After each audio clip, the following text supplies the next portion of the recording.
মায়ের দুধের স্বাদ কেমন গেছিস তুই ভুলে? তোর সামনে দাঁড়িয়ে আছি রে, চৌগ্রাম দোলতলার সাউন্ড জগতে একটাই নাম, নাম আমার কোলে। আমার সঙ্গে কম্পিটিশন করতে হলে না, ফিরিয়ে দেব তোকে তোর মায়ের কোলে।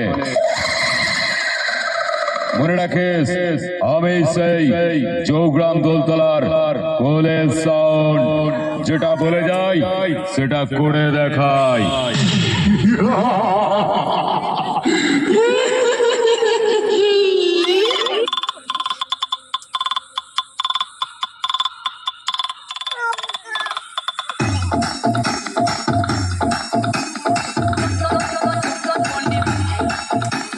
কোলে সাউন্ড, চৌগ্রাম দোলতলা, পূর্ব বর্ধমান।